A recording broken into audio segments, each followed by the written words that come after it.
سلام. خوان تو اینجا چی کار میکنی؟ دلم برای تنگ شده گیرم بود. کردی کی اومدی؟ دیشب خوابتو دیدم گفتم با این گل و شکلات بیام اینجا بگم دوست دارم. واقعا؟ آره. بس کن خوان. جدی میگم. خیلی خوب. ممنونم. خواهش میکنم. حالا بگو واقعا برای چی اومدی اینجا؟ راستش میخواستم قبل از اینکه برم پیش متصدی بیام و بگم دوستت دارم. راستی خوان اون قضیه چی شد؟ داره پیش میره. داریم صحبت میکنیم که 30 تا خوبه یا 33 نو. شوخی میکنی؟ چه آدم باهوشی. از اون 33 تا حالا 17 تاش فروش رفته آقا. واقعا؟ چون چطور؟ پدرم میخواد نقاشیاتو تو همه شعبه بانکاش بذاره. چطوره؟ پدرت خیلی بهم لطف داره عزیزم.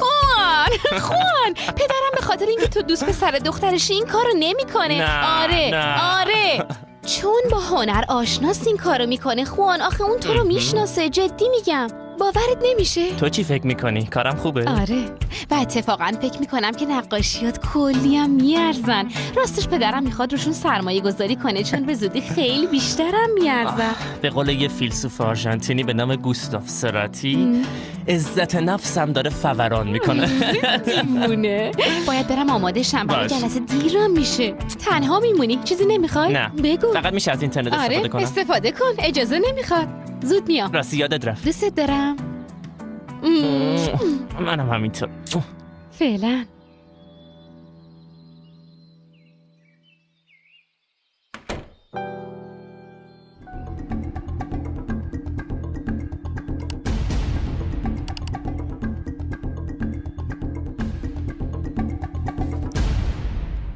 من حاضرم. منم دیگه حاضرم. واقعا؟ داشتم لباسای عروسی رو نگاه میکردم. دیوونه. آره. من جدی گفتم. منم جدی میگم. حالا که دنبال لباس عروس میگردی برای کی میخوای؟ چون خواهرت که ازدواج کرده نه؟ آره درسته. آخه چند وقت پیش توی پاساژ با یه دختر خیلی خوشگل آشنا شدم که دختر یه بانکداره. فکر کنم باهاش ازدواج کنم. واقعا؟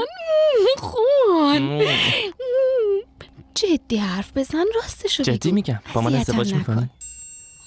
خوان اگه داری شوخی میکنی تمومش کن. خودت که میدونی من چقدر حساسم. نه شوخی نمیکنم. جدا؟ با من ازدواج میکنی؟ من واقعا دوستت دارم. منم همینطور.